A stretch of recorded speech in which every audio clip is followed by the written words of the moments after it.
Lecture 16, The Carolingian Renaissance.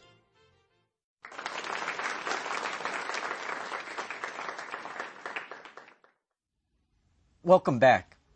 In the last lecture, we examined the religious life of the Carolingian Empire, and we saw how Carolingian rulers controlled the Christian church in various ways, and how they supported missionary activity among pagans, and how they attempted to improve Christian observance in their own lands by creating a system of parishes and parish churches and priests so that people had regular access to religious services, by supporting monastic reform and making the Rule of St Benedict the most important monastic rule in Europe.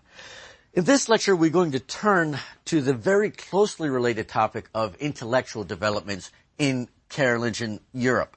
The 8th and 9th centuries saw a revival of scholarship that some historians have labeled the Carolingian Renaissance, and in some respects it is apt to use the term Renaissance to describe what happens in the 8th and 9th centuries. You see during this period a revival in the study of ancient literature, classical pagan literature, much like what you would see in the more famous Italian Renaissance of the 14th and 15th centuries.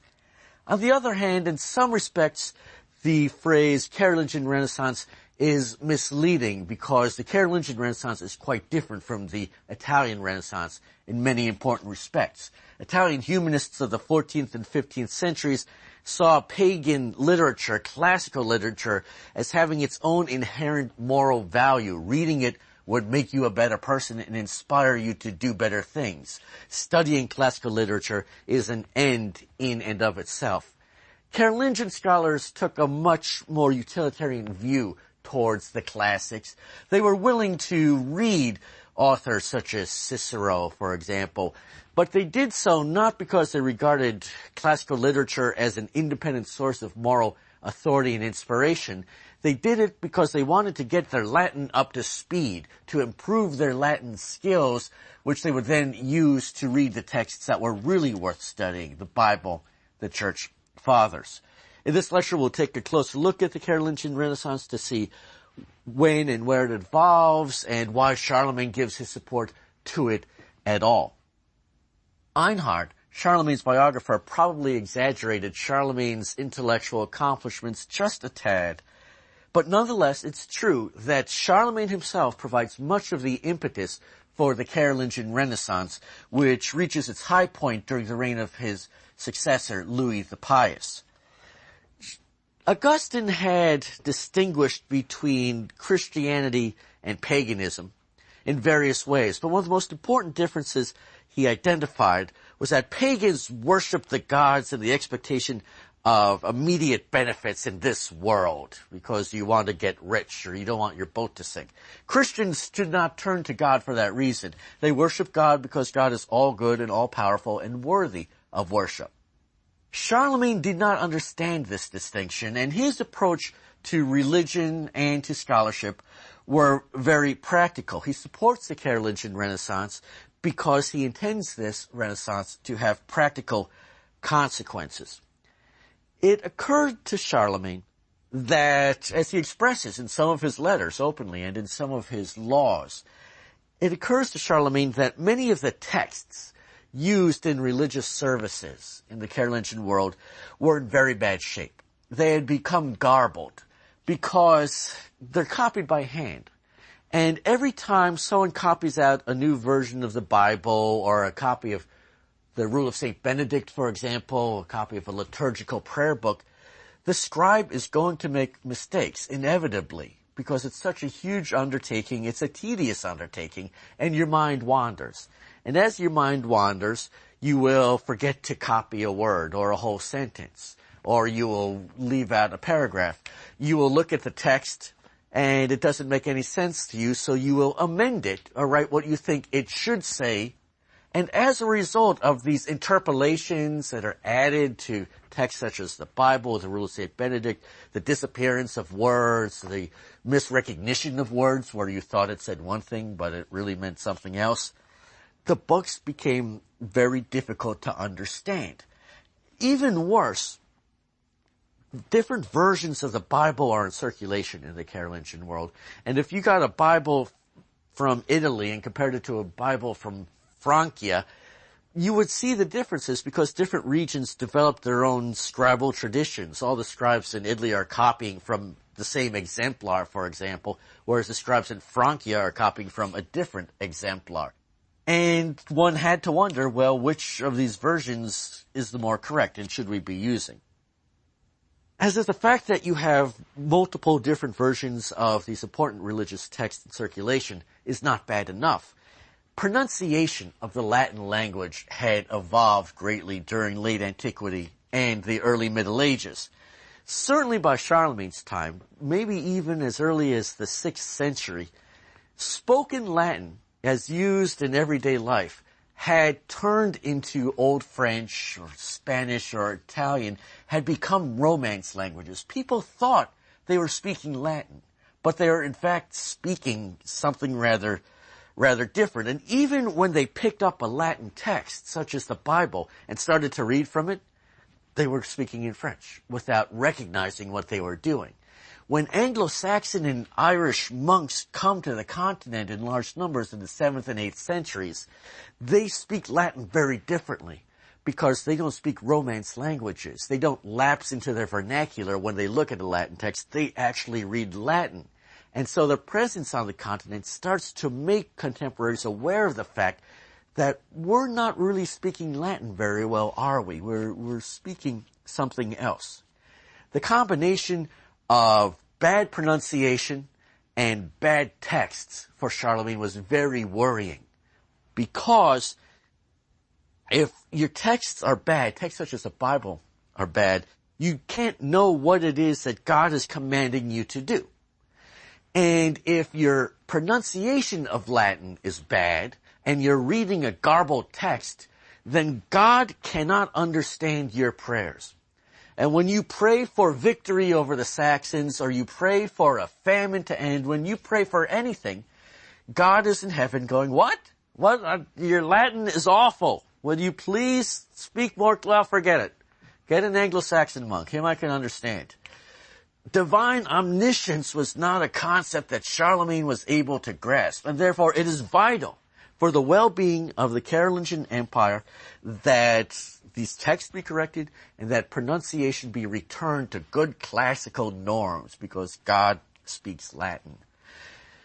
One notorious incident that nicely encapsulates the concern that bad Latin could cause involves a priest who was supposed to baptize people using the phrase in nomine Patris et Filii, in the name of the Father and of the Son.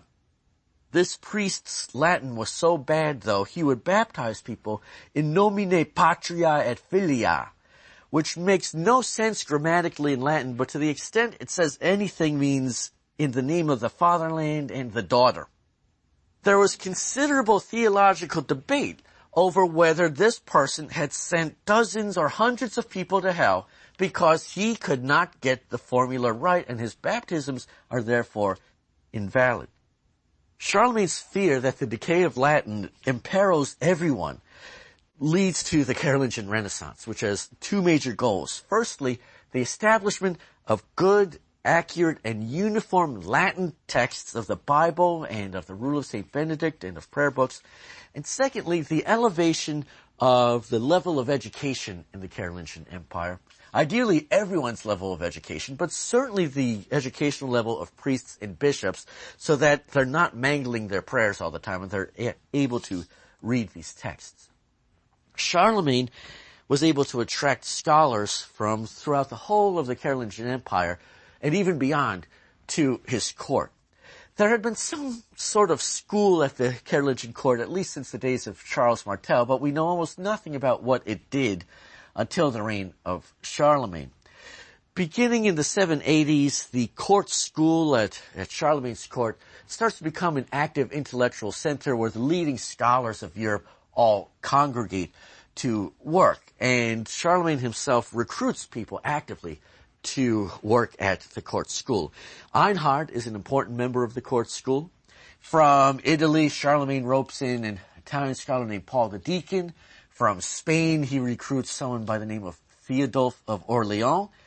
But the leader of the Carolingian Renaissance, the guiding spirit for the Carolingian Renaissance, at least in its earliest days, is not surprisingly an Anglo-Saxon. Anglo-Saxons and Irish monks had become the leading scholars of Europe in the late 7th and early 8th centuries. And so Alcuin of York, an Anglo-Saxon who dies in 804, is probably the most important figure for organizing the Carolingian Renaissance and setting its intellectual agenda, putting it into action. Now, Alcuin, Theodulf of Orleans, Paul the Deacon, Einhard, all of these people are clerics. If they're not starting out as clerics, they're going to become clerics as bishops or as abbots of monasteries. In this respect, the Carolingian Renaissance is very different from the Italian Renaissance, where the leading figures are all lay people. During the 780s, scholars begin to congregate at Charlemagne's court, but the court was always on the move. Because Charlemagne is still active militarily at this point in time, he is campaigning year after year, it was difficult for the scholars to get much work done when they had to follow Charlemagne all around as he wages war against the Saxons or in Spain. When Charlemagne got older, it was bad for the Carolingian Empire militarily, but it was good for the scholars of the Carolingian court because they would come to spend more and more time each year at Charlemagne's favorite residence at Aachen. And once the court stops moving around, it is possible for the scholars to start to get some real work done.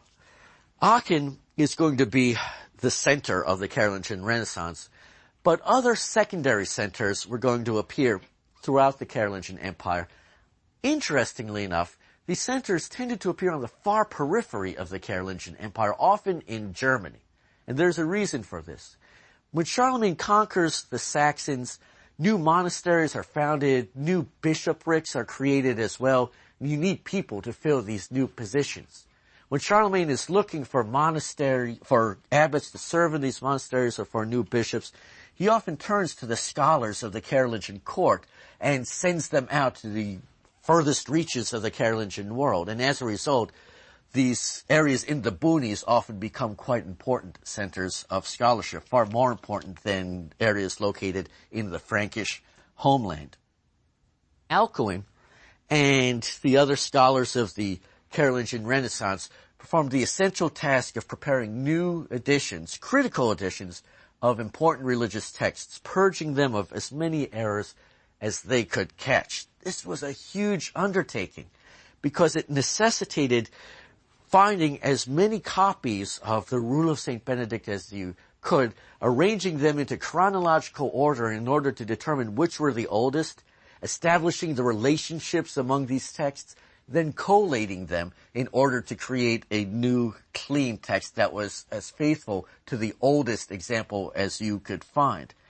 Carolingian scholars, with Charlemagne's support, had to scour monasteries and libraries across Europe in their search for these texts, and then, once you had created your one master copy, you had to reproduce that copy in large numbers and send it out to people so they could get rid of the older, inferior versions of these texts. As one consequence, the level of book production in 9th century Carolingian Europe vastly outstrips that of the 8th or 7th or 6th centuries. One reasonable estimate is that 50,000 books were copied by hand during the 9th century alone, which is quite a lot of work when you consider the size of the Bible. In fact, the Bible was the most important text that was going to have to be corrected during the Carolingian period, and Alcuin himself prepared a new edition of the Latin Bible, finishing it in 801 and presenting it as a gift to Charlemagne. This cleaned-up version of the Bible does not supersede all the other versions of the Bible in the Carolingian world, but it does establish a norm against which the other versions of the Bible were going to be judged. Another important text, the Rule of St Benedict, which Carolingians were fond of and wanted to impose on monasteries. Charlemagne himself requested a copy of the oldest version of the text, which was at a monastery in Italy called Monte Cassino. It was believed to have been written by Benedict of Nursia himself, and the Carolingians would use this copy acquired from Italy as the basis for the copies that they then distribute to the monasteries of the Carolingian Empire. There was a great deal of variation in the Christian liturgy within the Carolingian world as well. The Mass in northeastern Spain was quite different from the Mass in Francia, which was different from northern Italy. And Charlemagne was troubled by this as well, because he wanted to impose a more standard form of liturgy upon all the local churches. It would reduce the chances of errors or mistakes creeping in. And so he decided to get a hold of the Pope's own prayer book. It was a text called the Gregorian Sacramentary. And he has this text copied by Carolingian scholars and then distributed to local churches. And people are told, this is the prayer book you're going to use during Mass, and you're going to administer sacraments according to the formulae contained here. In addition to restoring texts and distributing these texts, scholars such as Alcuin were also careful to try to standardize spelling, which had become quite chaotic in the 7th and 8th centuries, and many of the mistakes made in copying texts were simply misrecognition of words. And scholars such as Alcuin also worked hard to standardize pronunciation so that all the scholars associated with the Carolingian Renaissance were saying the same thing, following Anglo-Saxon and Irish monks in their pronunciation, so that God would understand prayers again. The restoration of old texts to their original purity required the scholars of the Carolingian Renaissance to develop great linguistic skills. But in order to get their Latin chops up to speed, well, you would need, a good way to practice would be to read classical literature, because whose Latin was better than Cicero, for example? And a side effect of the Carolingian Renaissance was an increased attention paid to works of classical pagan literature.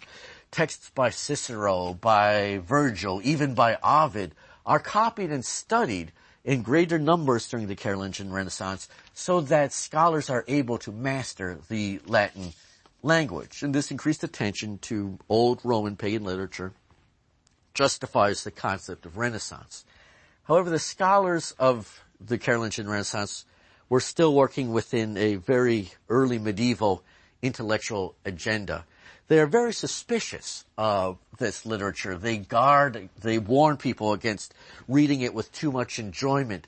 Bede himself once called classical pagan literature the roses on a thorn bush. They are useful, but they're also dangerous to you.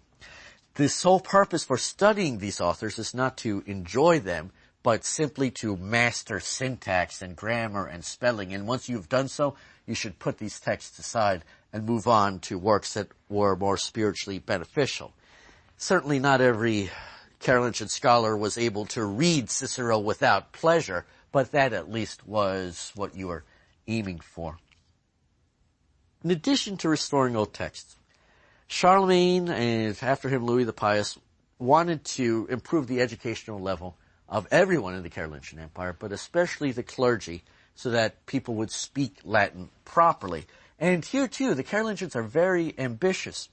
Charlemagne in 789 ordered that every monastery and every bishop throughout the empire should establish a school which would offer instruction in how to read, especially read Latin and the Psalms, in how to chant prayers, in how to compute the years and the seasons, which is very important for determining where the Feast of Easter falls, because it moves around every year, and in grammar.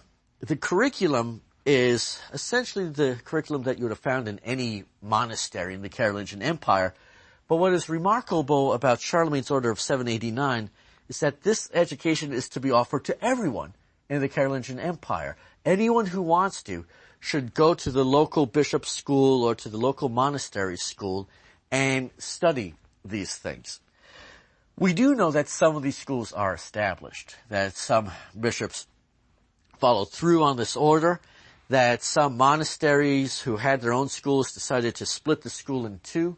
We'll have one school for the oblates, for the children who are going to become monks, and then an external school held just outside the monastery where local children can come and study. However, here too, Charlemagne's ambitions were too great for the resources of the Carolingian Empire. Most bishops probably threw this latest order into the circular file rather quickly, since it would have required time and effort on their part. Many monasteries had little interest in educating children who were not going to become monks. And for their part, lay people were not exactly thrilled at the prospect of learning how to chant, because for their vocation, chanting and being able to compute the exact date that Easter would fall on each and every year, these are not exactly vocational tools that are going to be useful to them as they go and attack the Saxons. Nonetheless, Charlemagne did want to raise the general educational level in the Carolingian Empire. There's no discernible increase in the rates of lay literacy in the Carolingian world as a result of Charlemagne's educational reforms. At the level of the clergy, you see some actual consequences, but only at the highest levels of the clergy, at the level of bishop, for example. Parish priests were something of a problem in the Carolingian world because their educational level was often no higher than the peasants to whom they were supposed to minister. Their knowledge of Latin was often quite poor, and Charlemagne felt that it was especially essential that these individuals learn Latin properly for once.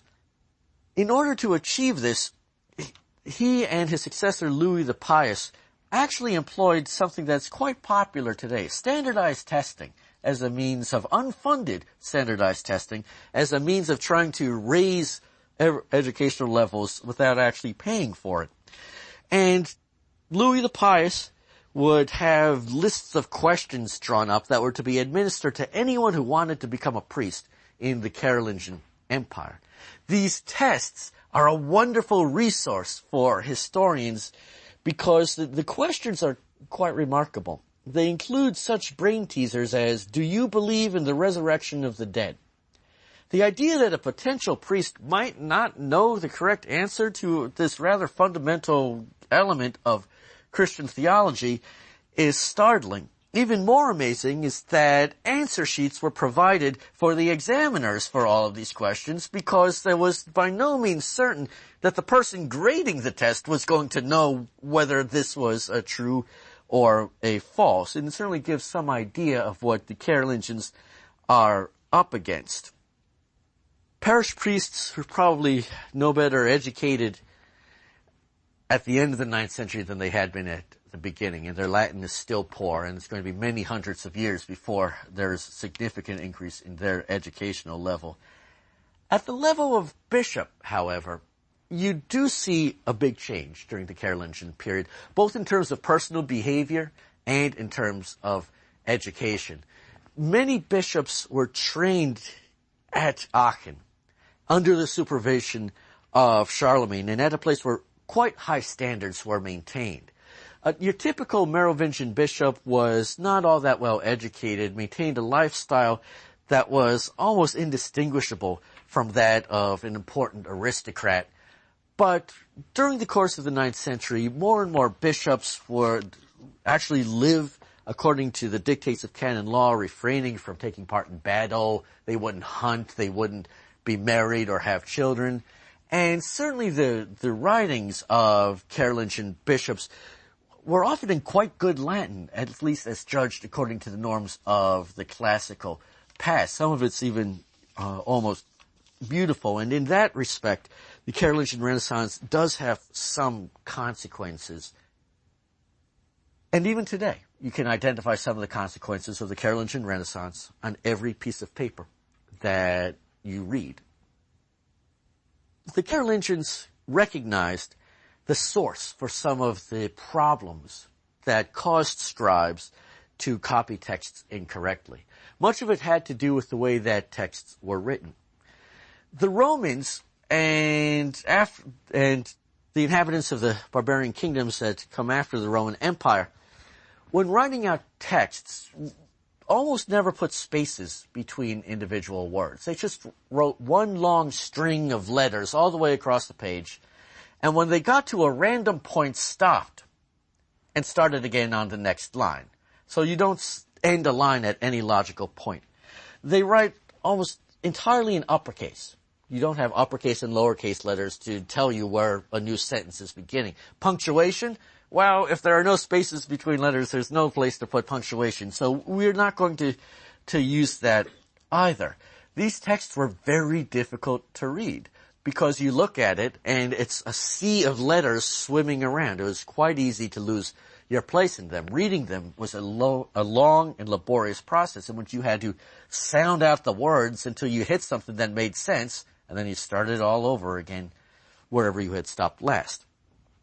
To complicate matters even further, various types of handwriting had emerged in barbarian kingdoms, and Irish handwriting in the 7th century is quite different from Italian handwriting. If you could manage to read an Irish text, you probably weren't able to read something copied in Italy. Or if you tried to copy a text written far away, you were almost certainly going to make many mistakes. In order to avoid these sorts of problems, the Carolingians revolutionized the way that people wrote and made written texts far easier to read. Carolingians, for example, introduced the practice of putting spaces between each word, so you knew where one word ended and the next word began, and they differentiated between uppercase and lowercase letters so that you knew where one sentence began and another sentence ended. Carolingians used a rudimentary form of punctuation, but a form of punctuation nonetheless, to indicate pauses in the text of various length. And they even developed a new type of handwriting that was beautifully clear, beautifully uniform, because Carolingians impose this on monasteries wherever they can. This form of handwriting is known as Carolingian Minuscule, and it is exactly the form of handwriting that we use today. It dies out in the High Middle Ages in favor of Gothic handwriting, which rather than being nice and round was very angular and jagged. But the Italian humanists of the Renaissance revived Carolingian Minuscule, mistakenly thinking it was a form of Roman handwriting. It was so beautiful and so clear, no one in the Middle Ages could have thought of something like this. The Carolingian Renaissance proves the old adage that you always hurt the one you love. By trying to rescue the Latin language, the Carolingian Renaissance murdered it. This is not what Carolingian scholars wanted to do. They wanted to save the Latin language. However, in a sense, the Carolingian Renaissance was misguided because scholars did not understand how the Latin language had gotten to be where it was in their own day and age. They saw the process by which Latin turned into Old French and Old Spanish and Italian as decay, as Latin simply getting bad, and all we need to do is turn the clock back to the way it once had been. However, it wasn't purely decay that was causing the Latin language to change. Languages evolve over time as people find better and more efficient ways of expressing themselves.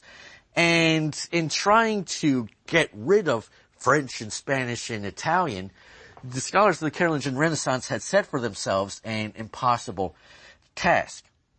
What the scholars of the Carolingian Renaissance did do, though, was open up a huge chasm between Latin and the Romance languages and make everyone aware of the fact that Latin is now the language of the educated elite and that the Romance languages are the vernacular languages that are being spoken by everyone else. And once Latin had become the language of only the educated elite, there was really no hope for its long-term survival.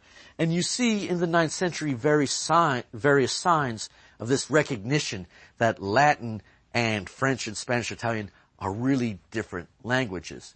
For example, our oldest documents written down in Old French, purely in Old French, date to the 9th century. The fact that people are starting to write this language down shows an awareness that it's a new language.